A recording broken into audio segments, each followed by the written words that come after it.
자, 지금 막 오시느라고 고생하신 분을 바로 만나보겠습니다. 박지원 의원님 오셨습니다. 반갑습니다. 아, 예. 아, 고생 많으셨어요. 네. 선거 동안.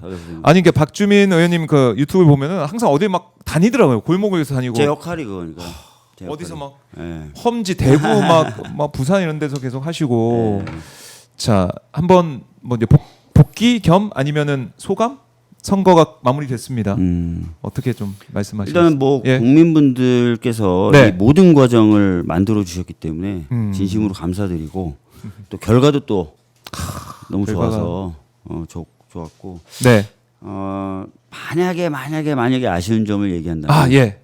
부울경이라든지 대구 경북 쪽에서 조금만 더 나았으면 얼마나 좋았을까 이런 아쉬움이 좀 있다는 말씀도 전해드리겠습니다. 예, 하여튼 고생 많으셨어요. 살이 많이 빠지셨죠, 근데 좀 빠지셨죠. 살은 네. 그 한 1.5kg 정도 빠졌는데 네.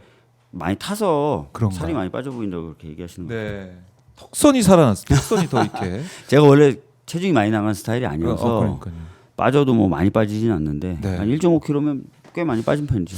제 그렇죠, 체중이. 그렇죠. 네. 그동안 열심히 전국을 누비셨고 전국을 누비면서 참 체감하신. 그러니까 3년 전에도 대선 때 도셨잖아요. 네. 총선 때도 도셨고 이번 대선 때 도시면서 다른 점이 좀 있습니까? 어떻습니까? 그러니까 3년 사이에 네. 국민분들이 많이 살기가 어려워지셨구나. 굉장히 힘들어하시는구나라는 걸 느꼈어요. 제가 골목골목 다니면서 네. 특히 시장이라든지 자영업 하시는 분들 많이 만나뵀는데 어느 곳 하나 네. 살기 괜찮다라고 얘기하시는 분이 없었습니다. 심지어 뭐 서초, 강남 이런 데 자영업자 분들조차도 네. 힘들다 이렇게 얘기를 하셨고 특히 이제 많은 시장 상인분들이 정확하게 알고 계세요. 윤석열 정부 들어와서 어려워졌고 특히 작년 12월 3일 이후에 더 어려워졌다. 그래요. 그래서 제가 이런 느낌이 들더라고요. 큰 흐름은 잡혀 있구나. 이번 선거의 큰 흐름은 아무리 뭐 자잘한 논란이 있고 논쟁이 있다 하더라도 네. 이 서민들이 살기 어려워하시는 거 그리고 그 이유가 윤석열 정부 특히 내란 때문이라는 걸 명확히 알고 계시기 때문에 예, 큰 흐름은 잡혀 있는 선거다 이런 느낌을 받았죠. 그렇네요. 그러니까 민생이 너무 어렵기 때문에 네. 여기에 대한 뭐 희망을 누가 줄 거냐 네, 이런 판단 그런 거였고 예? 대구나 경북 쪽 다니면서도 많은 분들 얘기 나눠봤는데 네. 그분들 같은 경우에 나는 2번이 좋아 이런 분 못 만났어요. 난 2번이 좋아서 2번 찍어 네. 이런 얘기를 하시는 걸 못 들었고 그래요. 뭐 말씀하시는 분들은 대부분 그냥 민주당이 의회 의석도 많은데 대통령까지 배출하면 무소불위 되는 거 아니야라든지 등등등의 안티테즈였지. 네. 난 2번이 좋아. 2번이 잘했어. 계속 얘네들이 해야 돼. 이렇게 얘기하는 분들은 거의 없었어요. 예. 4번 얘기도 나왔습니다. 4번 얘기하시는 젊은 분들도 계셨죠. 이준석 얘기하는 사람도 있었다. 이준석 얘기하는 분들 많아요. 특히 그런 분들 호텔 경제학에 대해서 물어보고. 아니 그러니까 저희가 그때 영상으로 봤는데 어느 대학 나냐고 물어보기도. 네. 뭐 그런 젊은 분들이 좀 예. 있었고 의외로 이번에 보니까 이제 어떤 언론 보니까 서울대 같은 경우도 네. 당신은 어느 후보를 지지했습니까? 끝나고 나서 물어봤을 때 1등이 이준석이 나오더라고요. 네. 그 부분들. 그러니까 민주당에서도 복귀를 하면서 왜 그런 젊은 층들이 이준석 후보에게 표를 줬을까? 8.84%죠? 네. 이번 투표율이 왜 그렇게 8.84%고. 나왔을까? 그러니까 뭐 구조적인 원인을 따지자면 예. 뭐 우리 대통령님도 국민께 드리는 말씀을 통해서 말씀하셨고 사실 그게 3년 전에도 여전히 말씀하셨던 건데 네. 젊은 층들에게 돌아가는 좋은 기회가 많이 줄어들었어요. 그러다 보니까 각박해지고 불안하고 네. 경쟁을 하다 보니 다른 친구들이 친구가 아니라 적이 되고 이런 상황이잖아요. 그래서 네. 그런 상황에서 뭔가 본인의 어떤 성공이라든지 생존을 위해서는 뭐 누가 좀 없어지거나 네. 줄어들거나 약해지거나 하는 것도 자꾸 꿈꾸게 되고 그런 것들이 이제 혐오라든지 이런 것들을 작용했던 것 같은데 그래서 구조적으로 좀 더 좋은 기회가 젊은이들에게 많이 갈 수 있도록 만들어야 된다. 요게 하나 있고요. 네. 당 차원에서도 구조적인 거 빼고 또 노력해야 될 게 젊은 분들이 이제 진짜 그렇게 느끼는지 아닌지 저도 뭐 속마음까지는 모르겠는데 좀 젊은이들과의 대화 들으려고 잘 안 했던 것 같아요. 민주당은 상대적으로 덜 들으려고 했던 거 아니냐 젊은이들에 대해서. 그래서 그런 부분은 당 차원에서 좀 더 노력을 해서 젊은 분들 이야기를 좀 많이 듣는 작업은 해야 될 것 같습니다. 그까지 청년들과 어떻게 소통할 것이냐, 청년 표심을 어떻게 잡을 것이냐, 네. 여기에 대한 고민이 또 필요하다. 맞습니다. 여기에 대한 계속 연구를 해야 되고 여러 가지 행동이 좀 필요하다. 이거는 저희가 강조할 수밖에 없고요. 유세 기간 동안 누가 잠 좀 재워라 이 얘기가 제일 많이 나왔다 그래요, 박주민. 잠 안 자고 네. 유세를 며칠간 계속 반복하고 있었어요. 왜냐하면은 그 이번 선거의 기조가 네. 골목골목 누비라 평상시 만나지 맞아요. 못했던 사람을 만나라 골목 이거잖아요. 경청투 하면서. 그럼 평상시 만나지 못하는 분들을 만나려면 우리 민주당이 잘 안 갔던 데를 가거나 아니면 활동하지 않았던 시간대를 다녀야 돼요. 예를 들어서 동대문 상인들 그분들은 새벽 1시부터 2시가 제일 피크예요. 그렇네요. 예. 그리고 뭐 버스 운전기사분들 그분들은 첫 차 떠나기 전이 제일 여유가 있어요. 그럼 새벽 4시, 4시 반 그 사이. 네. 인력 시장에 나와 있는 노동자분들 새벽 5시, 3시부터 5시 사이. 네. 이런 때 움직여야 되고 어허. 뭐 라이더들, 배달 라이더들 새벽 1시까지, 네. 11시부터 보통 1시까지 그 사이가 제일 활발하고 그러니까 그 시간대를 좀 다녀야 그분들을 만나서 얘기를 나눌 수 있는 거예요. 예. 그러니까 그 시간대에 그분들 만나는 일정들 쭉 짜다 보면 새벽에 다니게 되는 건데 그렇다고 해서 낮에 안 움직이냐? 낮에 또 다녀야죠. 잠을 안 자게 되는 거죠. 그렇네요. 근데 되게 좋았어요. 동대문 시장분 상인분들 만나서 얘기 듣는 것도 저한테 너무 좋은 공부가 됐고 네. 배달 라이더 분들 부산에서도 만났고 서울에서도 만났는데 다 좋았고 또 우리가 시켜 먹는 음식의 대부분이 우리가 통상적으로 보는 음식점에서 만들어지는 게 아니라 딱 주방만 있는 곳이 맞아요. 있는데요. 있어요. 그런 데가 밀집된 데가 강남에 있는데 지하에 제가 다녀봤는데 와 진짜 힘드시죠? 정말 열악하시더라고요. 너무 덥고. 예. 밤 1시 반 이럴 때 쭉 다녀봤는데 아 이거 진짜 라이더 분들의 환경도 개선돼야 되지만 이 그런 주방에서 주방. 일하시는 분들 다 20대거든요. 네. 20대가 많아요. 진짜 고생하세요. 환기도 안 되고 그- 냉방도 안 되고. 그러니까요. 예. 얼마나 힘들겠어요. 그런 분들 만나서 얘기 듣고 뭐 버스 운전 기사분들 말 들어보니까 뭐 식사의 질이라든지 막 이런 부분 저희들이 신경 써야 될 게 굉장히 많다는 걸 알게 됐습니다. 예. 그러니까 뭐 저는 뭐 특히 이제 유세 현장 위주로 다녔기 때문에 유세장 위로 다녔기 때문에 잘 볼 수 없었던 네. 골목의 모습들을 잘 보셨던. 동대문 그 상인분들 만나고도 제가 너무 마음이 아팠던 게 네. 거기가 도매상이에요. 도매상인데 그 제일 활발하게 손님을 응대해야 될 시기에 사장님들이 모여서 과일 깎아서 드시고 계시더라고요. 그 이야기 뭐냐? 손님이 없어서 가게를 안 지켜도 된다는 건데 도매상이 그렇다는 얘기는 소매가 안 된다는 거고 그렇죠. 그 도매의 물건을 만들어서 넘기는 공장이 안 돌아간다는 거예요. 그래서 제가 또 그 서울에 봉제 공장 모여 있는 데를 또 갔거든요. 네. 진짜 아무것도 안 된다는 거예요. 너무 안 된다는 거예요. 근데 아시다시피 한때는 우리가 동대문 시장을 중심으로 이 그럼요. 의류와 패션으로 뭐 많았죠. 했었잖아요. 이제 예. 창신동 이쪽에 뭐 저 마포 저쪽에도 있고 막 그런 그랬는데. 부분들이 좀 많이 잘 이제 됐는데. 돌봄 없이 지원 없이 그냥 사라져가고 있더라고요. 네. 그러면은 한 몇 킬로미터 정도 전국을 누비셨나요? 전국은 좀 많이 다녔죠. 뭐 계산해 보셨어요? 몇 킬로미터? 계산은 아직 안 해봤어요. 박지원 의원님께서 12,000킬로미터라고 그러셨어요? 말씀하시더라고요. 아직 계산해볼 시간이 없어요. 계산. 근데 뭐 그분들보다 덜 다녔을 수는 있죠. 근데 하여튼 네. 아까 말씀드렸던 대로 제 포인트는 평상시 못 만나는 분들 또 의미가 있습니다. 험지, 네. 뭐 구미나 영천 뭐 이런데 가 보면요 힘들어. 힘들어요. 대구도 제가 갔을 때 막 여러 사건 사고도 있었지만 네. 참 힘들고 어렵고. 예. 참 뭐 어떻게 보면 참 어려운 지역, 험지 뭐 어때면 뭐 이 적의 뭐 심장 같은 그런 곳을 가야 되는. 근데 제가 대구 그런가? 그 동대구역 옆에 상가를 쫙 밤에 네. 다녔는데 전화 왔어요. 뭐라고? 선거 끝나고 지역위원장님이 감사하다고. 거기서 표가 쏟아져 나왔대요. 그 지역에서 평상시보다 훨씬 표가 많이 나왔대요. 그러니까 보람이 있더라고요. 그 좀 더 대구에 오래 계시. 예? 다른 데 서울도 했어요. 서울도 서초, 교회- 강남, 뭐 송파. 교회도 좀 이런 다니시고. 데 많이 다녔고 그랬죠. 예. 하여튼 고생 많으셨고 이런 이제 생생하게 들은 우리 국민의 목소리, 민심 이런 것들이 또 이재명 대통령께 네. 아니면은 이 대통령실 포함한 각 부처에 또 전달이 돼야 되는 거 아니겠습니까? 그럼요. 어떻게 전달을 하실 겁니까? 뭐 지금 현재 예. 저희가 다니면서 적었던 경청 노트는 유세 마무리 때 전달이 이미 됐고요. 뭐 이후에 이제 상임위 활동이라든지 당 차원의 정책위가 가동될 거 아닙니까? 네. 그러면 그런 차원에서도 또 녹여내서 아. 많은 내용이 전달되도록 하겠습니다. 알겠습니다. 그러니까 이게 그냥 한번 유세 때 들었다고 끝난 게 아니라 다 정리가 돼가지고 네. 아 이거 해법을 좀 마련하고 네. 다니면 네. 편지 써서 오시는 분, 자료 정리해서 와서 전달해 주시는 분들 네. 되게 많아서 많이 받아놨고요. 어, 뭐 그런 것들 다 전달도 해드리고 말씀도 해야죠.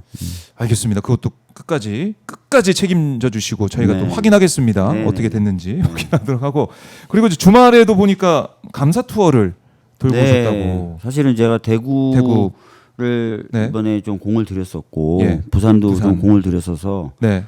선거 끝나면 꼭 다시 찾아뵙겠다고 약속도 했었고 요청도 있었고 그래서 다시 내려갔고 대구는 이제 지난 대선보다 오르긴 올랐지만 기대만큼 안 돼서 예, 좀 약했죠. 아쉬워하는데 당원들은 그래도 지치거나 이러진 않았더라고요. 더 열심히 하겠다는 의지를 제가 확인할 수 있었고 네. 부산은 40%를 넘었어요.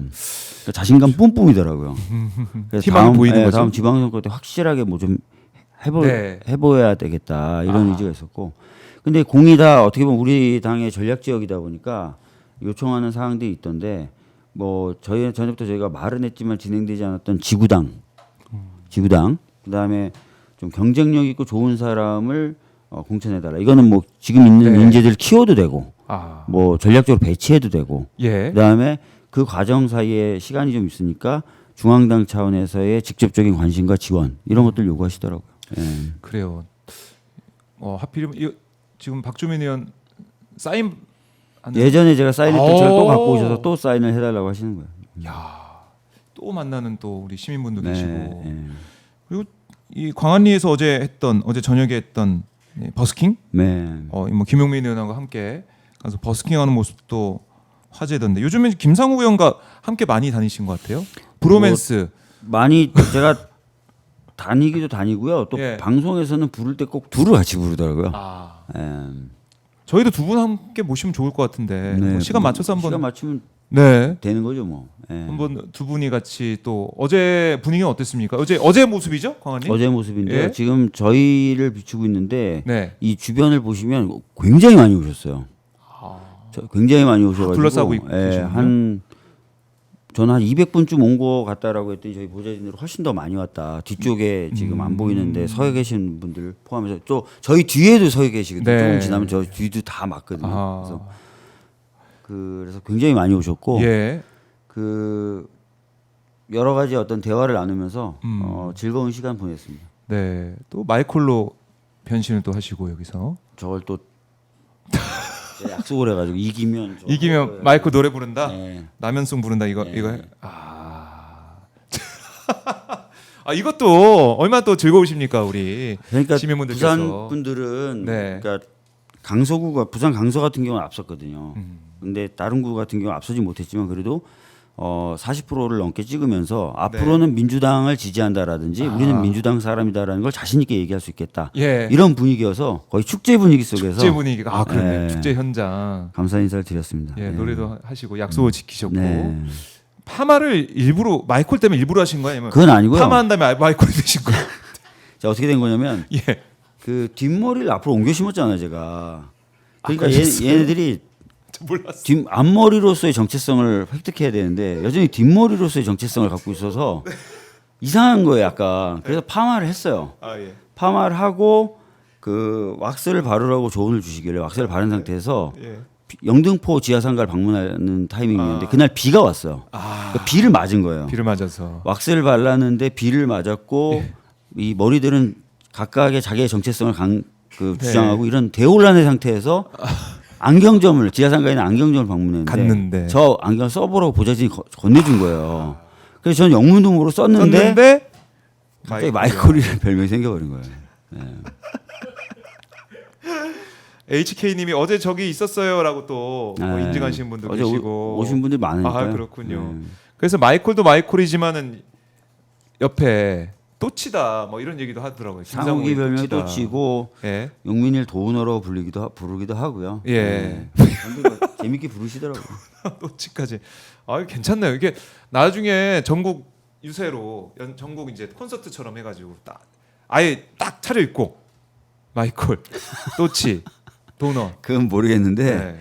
어제 대구 갔더니 대구 분들이 제가 인사만 쭉 다니고 갔더니 그렇게 예. 하지 말고 부산에서 하는 컨셉대로 좀 해달라는 요청이 있었어요. 그리고 김상욱 의원은 네. 울산에 한번 그렇게 해보고 싶다. 그래서 한번 계속 한 진행이 번 되겠네요. 정도나 두 번 정도는 더 할 수는 있을 수도 있을 것 같아요. 예, 그래요. 재밌습니다. 예.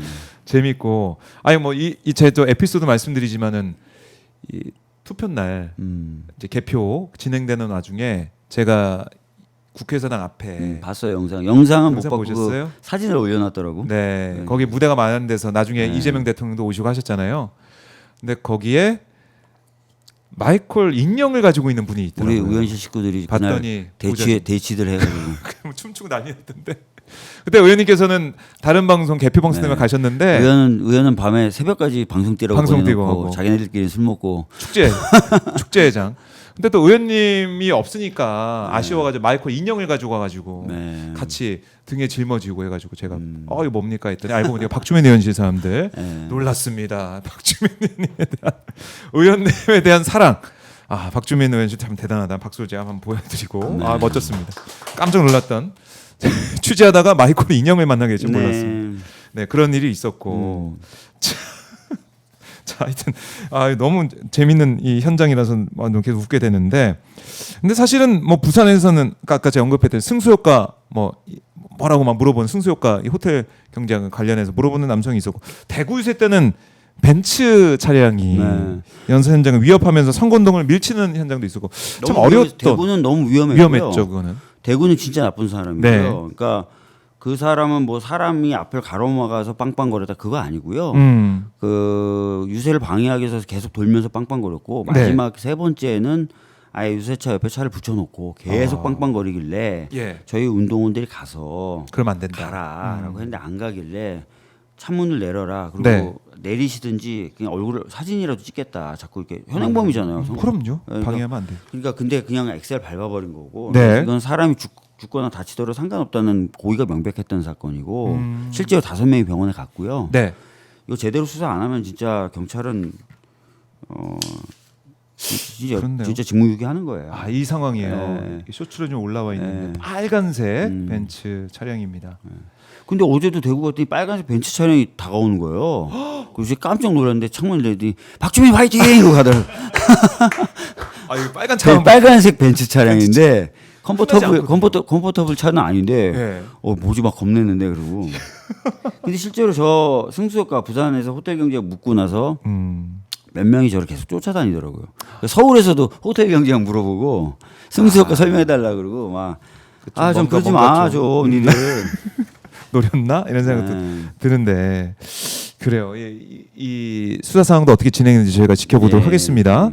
자 이재명 대통령, 이재명 정부 이제 2주차를 맞이를 했는데 참 이제 숨가쁘게 진행이 되는 것 같아요. 맞습니다. 뭐 인선도 그렇지만은 트럼프 미국 대통령과의 통화도 있었고 또 이재명 대통령 국무회의 하는 거 김밥 한 줄 먹으면서 국무회의 하는 거 모습 보니까 많은 분들이 와 정말 대단하다 이런 말씀도 하시는데 원래 그렇게 일을 해야 되는데 그러니까 이 낯설어 보이는 거죠. 그러니까요. 예. 약간 박주민 의원과 약간 비슷한 느낌도 있어요. 일벌레? 그러니까 이 일을 원래 일을 좋아하시죠. 음. 그리고 본인 스스로 말씀하시기에도 자기는 책상 위에 서류가 쌓이는 걸 못 견딘다. 맞아요. 일이 생기면 바로바로 음. 이렇게. 그러니까 지금 스타일대로 하시는 거고요. 네. 압박하죠. 계속 물어보죠. 그거 어떻게 돼가고 있어? 그거 어떻게 돼가고 있어? 옆에다. 그거 어떻게 돼가고 있어? 이러면서 해수부 이전 어떻게 돼가고 있어? 그러니까요. 또 오늘 또 지시가 있었던 것 같은데 뭐 그걸 통해서 빠르게 할 수 있는 건 빠르게 진행을 한다라는 거. 그래서 의원님 입장에서는 좀 속 시원하다. 내가 이런 스타일이다 이런 생각도 드실 것 같고. 두 가지 측면이죠. 예. 이제 정부도 정부 나름대로 일을 굉장히 속도내서 하는 거고. 네. 두 번째는 거부권 행사에 무리가 없으니까 저희는 이제 지난주에 우리가 헌법 봤습니다. 세게 통과시키면서 네. 뭐 이제 뭐 거부권 또 없으니까 거부되겠지. 되는 이런 거고. 생각이 없죠. 그냥 되는 거죠. 예. 되는 거다. 뭐 누구는 뭐 그런 얘기예요. 특검법 세 개를 동시에 하다니 뭐 검사가 120명이라든지 그거 자초한 게 검찰이고요. 그거 자초한 게 윤석열 정부예요. 아니 어떤 특검법은 4번, 어떤 특검법은 3번 거부해서 지금 이렇게 된 거잖아요. 몰린 거죠. 원래 거부권 행사하면 안 돼요. 저희가 거부권에도 내재적 한계가 있다. 네. 자기 자신에 대한 걸 거부권 행사하는 게 어디냐라고 얘기했잖아요. 그걸 계속 거부해서 몰아놓고 검찰도 제대로 수사했으면 이런 일이 없죠. 그렇죠. 근데 그래놓고 지금 와서는 남 탓을 해요. 음. 우리가 너무했대. 자기네들이 너무했던 거 생각 안 하고. 그러니까 이 거부권 행사 자체가 잘못됐는데 그걸 뭐 뒤집어가지고 왜 그 탄핵을 하냐 이렇게 당시에 하고. 오마이뉴스에서도 또 여러 차례 다루셨겠지만 김건희 특검이라든지 내란 특검에 대한 국민적 열망 여론조사 해보면 나오잖아요. 10명 중에 7, 8명 네, 해야 근데 된다. 그걸 계속 거부해놓고 원래 가야 될 차를 막아놓고 지금 그래서 막혔던 차들이 가니까 왜 한꺼번에 세 대가 다니네요. 빨리 가야지. 시간 없는데. 어떻게 하라는 거예요. 그러게 말입니다. 그래서 그걸 이제 가고 있고 그 효능감을 우리가 이제 느낄 거다 계속. 네. 거부권이 없는 상황. 그렇게 보시면 됩니다. 느낄 거다. 뭐 이번 주 12일에도 본회의 통해서 처리될 몇 가지 법안들이 있는 것 법안들이 같은데 통과될 거예요. 예, 또 봐야 될 것 같고. 법사위원장 자리를 달라고 하는 주진우 국민의힘 의원의 모습은 좀 어떻게 보고 계십니까? 그러니까 법사위원장을 달라는 이유가 뭐냐 그러면 견제하기 위해서라고 얘기하잖아요. 그런 얘기를 하더라고요. 그러니까 법사위를 법사위로 쓰지 않고 어허. 게이트로 쓰겠다는 거잖아요. 아 견제. 네. 법사위의 역할을 하는 게 아니라 견제하겠다 이재명. 아니 정부를. 지금 본인이 그렇네. 그렇게 얘기하고 있잖아요. 그러면 안 된다는 거예요. 일을 하는 곳인데. 법사위를 왜 자꾸 그렇게 쓰려고 하냐 이거예요. 음. 원래 우리가 여야 합의가 예전부터 있었던 합의, 그 합의문까지 썼던 게 법사위를 그런 식으로 쓰지 말자. 맞아요. 그래서 아시다시피 뭐 체계 작구 심사에 주목하자고 국회법도 바꾸고 했잖아요. 근데 왜 이제 와서 또 자꾸 법사위를 그렇게 쓰겠대? 그렇네요. 그건 자기네들이 합의했던 내용도 위배되는 내용이고 그건 잘못된 내용이고요. 그다음에 그것도 생각하셔야 되는데 작년에 있었던 올해 있었던 윤석열 탄핵 심판 결정문을 읽어보면 대통령 선거하고 국회의원 선거를 엇갈리게 해놨어요. 그래서 그러니까 대통령이 국회가 마음에 안 들더라도 자기야 잘해서 국회 구성을 국민들이 바꿔주도록 해야지 이런 표현이 나오거든요. 자 지금 이 구조는 어떻게 되냐면 국민들이 우리를 다수당으로 만들어 주셨어요. 그다음에 대통령도 또 민주당 대통령을 만들어 줬어. 이유는 국민이 못해서 정말 못해서 내란까지 일으켜서. 국힘이. 그러면 이 국민의 뜻을 존중해야죠. 갑자기 이렇게 국민의 뜻이 연거푸 이렇게 났고 지들이 잘못해서 대통령도 우리 당이 된 건데 갑자기 견제해야 되겠다네. 그래서 법사위를 달라는 거예요. 그럼 말이 안 되는 거예요. 뭐, 그런 시스템적 논리도 무시하는 거고 국민주권이라는 헌법의 기본 원칙도 무시하는 거예요. 네. 우리가 만약에 그렇게 해서 잘 못하면 다음에 국회 구성을 아마 국민들이 바꾸실 거예요. 그렇죠. 예. 그렇게 해서 국민들의 뜻을 표현할 수 있는 방법은 사실은 투표밖에 없지 않습니까? 예. 그 선거를 통해서 국민의 뜻이 고스란히 드러나는 것인데 거기에 대한 뭐 이제 저항 그리고 이거 그냥 판 뒤집을래. 그게 이제 내란이니까. 네. 그걸 국민들이 판단하셔서 이번에 대선 결과를 이렇게 만들어 주셨는데 거기에 대해서 법사위원 자리 이제 내놔라. 견제해야 말도 안 돼. 된다. 국민의 뜻이 거기 어디 담겨 있어요? 만약에 국민들이 민주당이 다수당인데 대통령까지 민주당이 하면 안 돼 했으면 우리가 안 되는 거죠. 그렇죠. 오히려 힘내서 하라는 거잖아요 지금. 네. 근데 왜 갑자기 견제하겠다는 거예요? 그렇죠. 그 자기네들 잘못한 건 생각을 안 해요. 자기네들이 그래서 그런 평가를 받았다는 걸 생각을 안 해. 네. 자 그리고 이제 법원에서 이재명 대통령 18일 파기환송심 기일 변경을 했다. 추후 지정한다. 뭐 이런 속보도 들어와 있네요.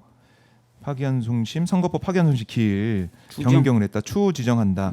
이렇게 얘기를 했는데 사실 뭐 이 문제 때문에 형사소송법 이번에 개정을 12일에 빨리 해야 된다 이런 얘기도 있었고 했는데 아니 근데 뭐 이거 뭐 추후 지정이 됐든 언제 예. 어찌 됐든 이거는 그 헌법적인 내용에 대해서 자꾸 혼란을 일으키니까 네. 명확하게 헌법은 명확한데 자꾸 혼란스럽다고 사람들이 얘기하니까 그걸 명확하게 하는 차원의 입법이에요. 말씀하신 공직선거법 개정이나 형사법 개정. 형사법 개정. 네, 예. 형사법 개정. 거기에 그렇게 대해서는 생각하시면 될 것 같아요. 고법은 선거법 사건이 기일 변경에 대해서 헌법 84조에 따른 조치다라고 또 설명을 또 덧붙이고 그러니까 있습니다. 뭐 자기네들은 진행 안 하는 게 맞다고 이미 고법이 얘기한 거잖아요. 이건 뭐 이미 국민들이 다 헌법을 좀 제대로 봐라 이렇게 얘기했던데 거기에 대해서 서울 고법이 따르는 그런 모양새가 됐는데 글쎄요. 뭐 이런다고 하더라도 지금 뭐 그런 것 같아요. 법원 입장에서도 사법부 개혁, 그러니까 뭐 대법원 이 대법관 숫자를 늘리고 아니면은 뭔가 사법 개혁으로 가는 걸 좀 어떻게 보면 막아보겠다는 이런 생각도 들기도 하고. 아니 그건 모르겠어요. 근데 네. 어찌됐든 이제 고법에서는 84조 관련돼서 해석을 이렇게 해서 했잖아요. 네. 원래 대법원에서 했어야지. 참나 황당한 대법원인데. 그러게 말입니다. 자 일단은 예. 그것과 상관없이 이제 형사소송법 그동안 얼마나 혼란스러웠어요. 이제서야 이렇게 정리되는 건데 아예 이참에 그러면 예. 법원도 이런 뜻이니 명확히 법에 담는 건 의미가 있을 것 같고요. 두 번째로 대법관 증언에 대해서 지금 말씀들을 많이 하시는데 네. 과거부터 저는 대법관 증언이 필요하다는 입장이었고 특히 뭐 민변을 중심으로 한 시민사회단체도 그런 입장이었죠. 네. 이유가 이렇습니다. 이번에 확실히 드러났죠. 사건은 많은데 볼 시간이 없다는 거예요. 그리고 또 하나 사건도 특성이 있어요. 예를 들어 민사, 형사, 행정, 특허, 노동 다 특성이 있는데 네. 지금은 소부 3개에서 짬뽕으로 사건 심사하고 있어요. 독일 같은 데는 노동법원, 노동대법원도 있잖아요. 네. 물론 대법원 자체도 5개가 있지만 특성이 다릅니다. 민법하고 노동법은 같은 뿌리에서 나왔지만 법 적용 논리가 전혀 달라요. 네. 행정 다르죠.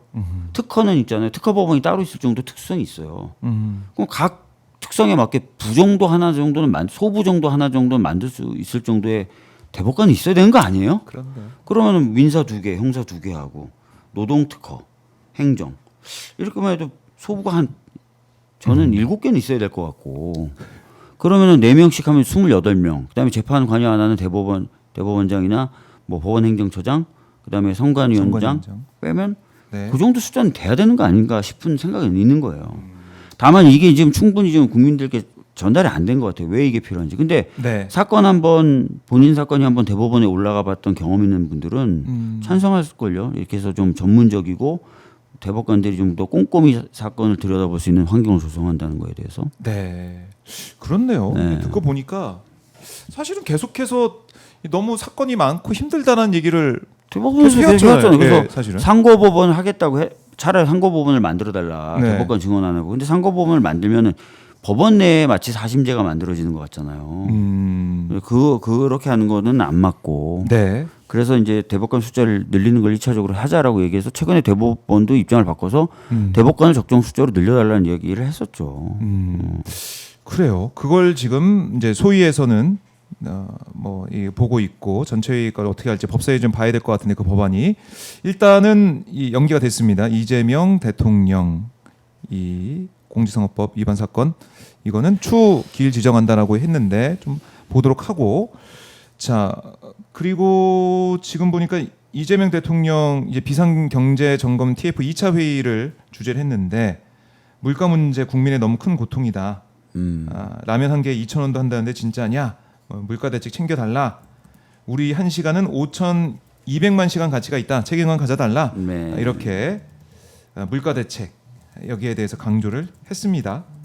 아무래도 이제 제일 중요한 게 민생 문제고 물가 대책 문제이기 때문에 여기에 대해서 이번 회의에서도 강조를 한 것 같은데, 그러니까 의원님께서 계속 이제 현장에서 보셨던 진짜로 버티기가 어려워하세요. 자영업자분들은. 그래요? 2가지 이유죠. 네. 아까 내수 자체가 엄청 침체된 상태에서 소비가 전혀 안 되는 상태에서 물가는 오르고 네. 금리나 이런 것도 다 오르고 그러니까 다 견디시기 힘들죠. 수수료 오르고. 수수료 오르고 네. 그런 부분에 대한 대응책을 계속해서 만들어 가고 있다. 또 주문하고 있다. 네네. 이렇게 볼 수가 있겠습니다. 자 그리고 지금 이재명 대통령, 트럼프 대통령과 이제 통화를 하지 않았습니까? 네. 전화 통화를 했는데 처음에 외교 시험 때나 언론의 평가 G7 정상회의 참석하게 되고 외교 무대 아직 지금 외교 라인이 다 만들어지지도 않았는데 지금 통화도 하시고 G7 초대받아서 가시기로 하고 이러는 거예요. 그러니까 다 윤석열 때문이에요. 국민님 정신 차리세요. 윤석열 때문에. 네. 윤석열이 제대로 된 외교를 못했고 사실 G7 초청받은 것도 일본에서 할 때 초청받았고 그 다음에는 초청 못 갔죠. 제 기억에는 못 간 것 같아요. 네, 맞아요. 그렇죠. 이제야 서방 국가에서 볼 때도 대한민국 정상화되고 있다 이렇게 보는 거죠. 그래서 이걸 아마 여러 가지 국내 문제도 있음에도 불구하고 빨리 외교 무대 우리가 빨리 가서 우리가 대한민국이 정말 정상화됐습니다. 이게 우리나라 경제 문제나 여러 가지 문제 다 연관이 돼 있으니까 맞아요. 이거 보여주는 것 같아요. 네. 그래서 참 G7 캐나다에서 열린 G7 정상에 가게 됐고 그리고 인선 문제는 어떻게 좀 보십니까? 어떤 의원님은? 부분이죠? 이번에 수석 인선이나 이런 것들은 수석 인선이요? 어떻게 보셨어요? 아니 그래서 사실 수석 인선에 대해서 우리 당 분들 또 예. 우리 당 지지자분들이 걱정을 많이 하시죠. 이게 이제 검찰 개혁이 혹시나 이로 인하여 어려움을 겪는 것 아니냐는 걱정을 하시는데 그래서 제가 대통령실 쪽 얘기를 좀 들어보니까 네. 어차피 이제 검찰 개혁은 법무부 장관이 주도를 하게 될 것이고 동시에 또 국회에서 법으로 하는 거잖아요. 그렇죠. 예, 그렇기 때문에 이 수석이 누구냐에 큰 영향을 받지 않고 두 번째로 이 수석은 대통령이 마음만 먹으면 당연히 언제든지 경질할 수 있는 자리 아닙니까? 뭐 그렇죠. 특별한 어떤 예. 절차가 필요한 것도 아니고 그래서 대통령이 통제하에 있는 자리고 그러니까 특별히 그런 부분 걱정할 필요 없다라는 네. 얘기고 그렇습니다. 그러니까 너무 걱정하지 않으셔도 될 것 같아요. 그러니까 이재명 대통령 입장에서는 민정수석 자리에 누가 제일 맞고 또 대통령 참모니까 대통령 호흡 맞출 사람이 누구냐라고 해서 이번에 결정을 한 거다. 뭐 특수통 출신의 검사 출신의 변호사가 온다고 이게 여러 가지 우려가 좀 나왔지만은 그렇지 않아도 된다. 우려하지 않아도 된다. 오광수 변호사 문제 이렇게 말씀을 하셨는데 검찰 개혁, 그러니까 검찰 이른바 이제 검찰 개혁 얘기를 우리가 문재인 정부 때도 했는데 잘 안 됐고 네. 윤석열 정권 거치면서도 여러 가지 고통받지 않았습니까? 이재명 대통령 포함해가지고 많이 고통받았기 때문에 검찰 개혁 이번에 꼭 해야 되는데 민정수석이 그래서 중요하다 이런 차원에서 우려가 나왔던 것 같아요. 그래서 검찰 출신이 과거에 맞겠느냐. 이제 조국 민정수석일 때는 네. 이제 검경 수사권 조정이나 이런 부분에 있어서 대통령실이 주도했던 건 맞아요. 그러나 뭐 꼭 그렇게 개혁이 되는 건 아니고 네. 국회에서의 입법 그다음에 그 국회에서 입법 과정에서는 오히려 법무부가 파트너가 되거든요. 그러니까 법무부와 이제 그 국회가 네. 작업을 하면 되죠. 예. 제가 이제 군사보건법 문재인 정부 시절에 개정할 때도 사실은 뭐 여러 가지 바이어스들이 있었는데 네. 그냥 국회하고 딱 이렇게 마음 먹으니까 되더라고요.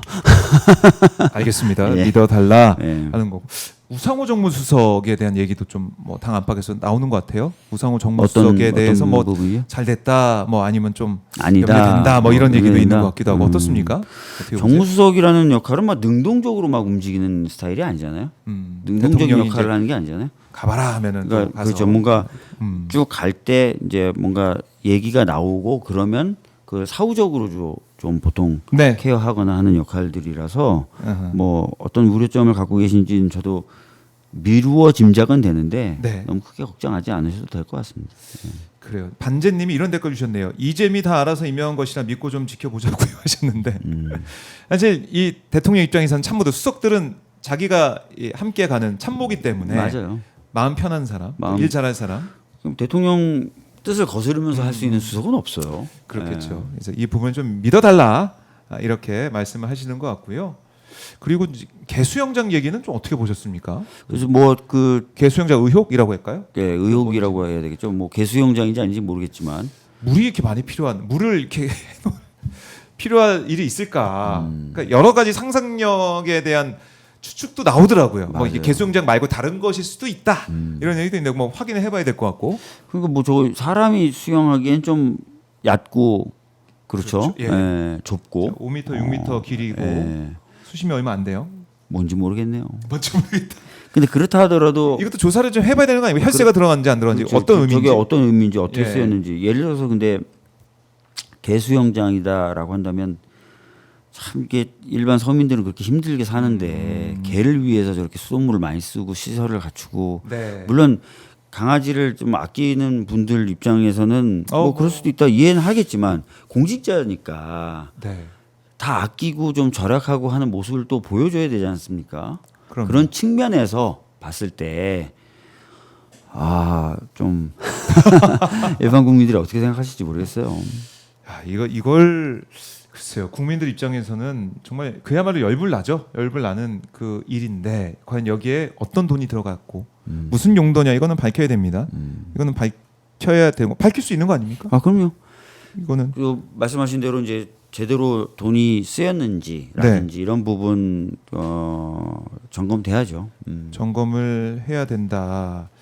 자 그리고 당내 얘기를 좀 하고 네. 특검 얘기를 좀 해봐야 될 것 같은데요. 새 원내대표, 뭐 새 당대표, 당장은 이제 새 원내대표 선출 눈앞에 두고 있습니다. 마음은 좀 정하셨어요? 저요? 예. 두 분이 나와 있는데요. 예, 기호 1번 김병기, 기호 2번 서영교. 뭐 이름 정해지겠죠, 뭐. 숫자로 말씀하셔도 됩니다. 이름 말씀. 예, 1번. 왜 그러세요, 도대체? 궁금해서 그래요. 오늘만 해도 두 분을 다 만나 뵀는데. 아, 그래요? 뭐라고 하셨어요? 예? 화이팅. 화이팅 하시고. 참 뭐 어렵죠. 이 원내대표 특히 선거가. 진짜 어려워요. 왜냐면 뭐 다 좋은 분들이시고 네. 다 뭐 친분이 있는 분들이라서. 네. 그래서 노코멘트? 이런 거 물어보시면 안 돼. 아니 재밌잖아요. 이거 물어보면. 물어보시면 재밌겠죠. 물어보면 저는 재밌습니다. 저는 제가 특별하지 않아서 재밌는데, 그러니까 누가 되든 간에 이재명 대통령과 잘 합이 맞고 호흡이 맞을 사람이다. 왜냐하면 대표 시절 다 일했던 사람들이기 때문에. 두 분 다. 예. 두 분 다 좋다. 그리고 이재명 대통령도 사진 보면은 딱 중간에 중립을 지키고 계시더라고요. 양쪽에 김병기 또 서영교 두 의원과 함께 딱 사진 찍으셨더라고요. 네, 알겠습니다. 너무 재미나요. 이렇게 또 곤란해하시는 이런 의원님의 모습 너무 좋은데 알겠습니다. 뭐 13일에 결론이 나니까 지켜보도록 하고요. 네. 뭐 어쨌든 당원들의 또 뜻이 반영되는 거 아니겠습니까? 처음 되는 시도죠. 그렇죠. 당원분들이 대략 국회의원으로 치면 34에서 37명 정도의 역할을 하시는 거지 않습니까? 적지 않아요. 적다기보다는 큰 숫자일 수도 있어요. 경우에 따라서는 팽팽할 때나. 네. 특히 둘이 나왔을 때 결정적이죠. 그래서 사실은 이번에 원내대표가 되는 분은 사실 당원이 만든 원내대표다. 이렇게 보시면 될 것 같아요. 당원이 만든 원내대표가 되는 거다. 당 대표는 또 누구로 정하셨습니까? 당 대표 지금 아직 후보군도 정해지지 않는데. 아니 좀 다 언급이 많이 또 되고 있는 분들이 있던데. 언급이 또 좋은 분들이 되고 있겠죠, 뭐. 혹시 당 대표 왜 그러세요? 혹시 바로 정동원 가서 출마 선언 뭐 이런 거 아니에요? 알겠습니다. 당 대표 선거. 네. 그러니까 누가 되든 간에 원내대표 마찬가지고 당 대표도 모르겠습니다. 그러니까 이재명 대통령 중요한 1년이고 또 뭐 2년이니까 거기에 맞는 후보가 선택이 될 거다. 이렇게 일단 보겠습니다. 그렇죠? 알겠습니다. 네. 뭐 준비하시는 거 아니에요? 당 대표 선거 여러 가지 고민하고 있습니다. 알겠습니다. 저는 당 대표보다는 좀 네. 고민하고 있습니다. 당 대표보다는 내년 6월에 또 예. 가시려고 고민하고 계시군요. 네, 알겠습니다. 자, 이 지난주에 있었던 3특검법 통과 그때 저는 해병대원 그 예비역들 경례하면서 그때 계셨. 저는 화면으로만 봤는데 예. 경례하면서 이렇게 하시는 모습이 진작 됐어야 될 특검이죠. 진작 됐어야 돼요. 진짜 됐어야 될 특검이고. 네, 그걸 또 지켜보고 있는 국회의원들의 모습 맞아요. 아래층에서 아니 감동적이더라고요. 도대체 지금 뭐 박수 보내고. 최수근 상병의 그 죽음의 이유나 원인에 대해서도 밝혀야 되지만 네, 박정훈 대령이라는 또 다른 어떤 억울한 희생자가 있잖아요. 이거 진짜 밝혀야 되고 이거를 제 기억에 3번 거부했나 그랬잖아요. 3번인 것 같아요. 예. 네. 저거 보십시오. 그러니까요. 어디서도 이렇게 해서 이런 지금 모습을. 특검이 되는 건데 네. 왜 특검을 한꺼번에 많이 하냐고. 니들이 막아서 당연히 해야 될 특검 막아서 이렇게 된 거야. 자기 반성은 안 하면서. 네. 이제 뭐 아마 빠르면 내일 정부에서 공포를 할 것 같아요. 국무회의에서. 그러니까 국무회의 아까 오전에도 다른 매체에서 잠깐 인터뷰하면서 말씀드렸는데 네. 이게 이제 국무회의 지금 현재 구성원들이 전 정권에서 임명한 사람들이에요. 그리고 전 정권에서 임명했던 이 국무위원들은 설마. 반복적으로 이 특검법들에 대해서 반대 의견을 냈던 사람들이거든요. 예. 그래서 지금 어떻게 할지가 되게 야, 궁금한데 그렇지. 관전 포인트네. 최악의 경우에 뭐 있을 가능성은 굉장히 적지만 최악의 네. 경우에 막 안 나와 버리고 예. 야, 그러면은 이게 진짜- 심의라서 나와서 네. 반대하더라도 심의만 거치면 형식적 심의만 거치면 공포가 될 수 있는데 네. 안 나와서 아예 국무회의가 성립이 안 된다. 이러면 답답해지는 거죠. 그럼 국민들이 가만히 안 있으실 것 같은데 진짜. 그렇죠. 정신들 근데 문제는 이 지금 전임 정부의 전 정부에서 네. 임명된 이 국무위원들이 정신을 과연 차렸을까? 특히 내란 특검은 자기네들한테는 죽고 사는 문제일 수도 있잖아요. 어떻게든 좀 시간을 끌어보자. 어떻게든 뭐 좀 방해를 해보려고 고춧가루 뿌려보려고 갑자기 아파요. 뭐 갑자기 아파서 차가 안 잡히네요. 막 이러면서 막 지각하고 네, 지각하고 막 이런 씁쓸한 장면이 나오면 안 될 그런 텐데. 장면이 나오지 않기를 바라겠는데. 그러면 진짜 우리 유권자들의 뜻 우리 국민들의 이 목소리를 어떻게 정말 듣고 반응하는 건지 이렇게 그러니까요. 묻지 않을 수가 없습니다. 여기에 대해서. 전반적으로 국민의힘도 그러잖아요. 예. 법사위 내놔라. 어. 뭐 이런 특검법은 뭐죠? 예. 야, 우리 이 특검법 다 내놓고 대통령 당선됐어. 이거 해야지 국민의 뜻을 존중하는 거죠. 아직도 정신을 못 차렸어요. 야, 우리 퍼플님이 이렇게 해주셨어요. 다 날리고 차관으로 넘어가야죠. 그럼 이렇게까지 지금 말씀하십니다. 차관은 국무위원이 아니라서 아, 국무회의 카운팅이 안 됩니다. 국무위원들 다 날리면 어떻게 돼요? 만약에 그럼 뭐 나중에 이제 국회로 와서 국회에서 할 수 있잖아요. 공포를 예, 해야죠. 국회의장. 아, 근데 그렇게까지 할까 모르겠습니다. 정권이 이게 바뀌었는데. 한데 이 사람들은 예, 에이 하면 하더라고 그걸. 맞아요. 뭐 체면도 몰라요. 없고 네. 법과 원칙도 없어요 이분들은. 그러니까 그것도 그렇고 사실 이번 선거 때 큰 이슈 중 하나가 바로 리박스쿨 의혹이었는데, 그러니까 리박스쿨과 연계된 단체 국가에서 지급된 정황도 드러나고 있고, 리박스쿨이라는 거 제가 유세 때 어머니들 만나보면 정말 걱정하시더라고요. 맞아요. 우리 아이들을 어떻게 만들려고? 초등학교 돌봄교사 쪽으로 침투를 시켜가지고 예, 잘못된 역사관을 교육하려고 했다는 그 의혹이 제기되고 있죠. 그렇죠. 그래서 일단 철저히 수사가 돼야 돼요. 네. 실제로 그런 의도가 있었는지, 그래서 그런 게 실제로 작동을 했는지 이런 것들은 저희들이 밝혀야 되고, 그래서 예방을 해야 됩니다. 이런 일이 없도록. 예방 예. 차원에. 되게 중요한 문제잖아요. 네. 아이들에 대해서 교육하는 문제. 예. 그래서 이 문제는 그냥 또 넘어갈 수가 없고, 이게 미래 유권자, 아까 뭐 청년 표시 말씀하셨지만은 리박스쿨, 이게 비단 리박스쿨뿐만 아니라 다른 게 또 뭔가 있다고 하면 우리 아이들이 또 어떤 교육을 받고 어떻게 우리 역사를 알고 자라겠는가, 너무 걱정이 되거든요. 그것도 그렇고 하여튼 여론을 조작하려고 해서 네. 사람들에게 끊임없이 잘못된 영향을 끼치려고 했던 시도에 대해서도 좀 규명이 돼야 돼요. 예. 사실 이것도 이런 해야 것들 되고. 놔두면 민주주의는 공론의 장이라는 것을 매개로 작동되는데, 네. 이 공론의 장이 훼손되게 만드는 거고, 오염되는 거고. 그럼 민주주의가 작동 안 하죠. 네. 야, 이제 국회에서 할 일이 저는 뭐 많다고 생각해요. 특검도 이 3특검으로 끝나겠느냐. 더 많은 특검이 더 필요해 보이기도 하고. 네. 철저한 수사할 거리도 많다라는 거고. 내란 종식, 아까 김병기 의원과도 얘기를 나눴지만은 내란 종식이 아직 안 됐기 때문에 네.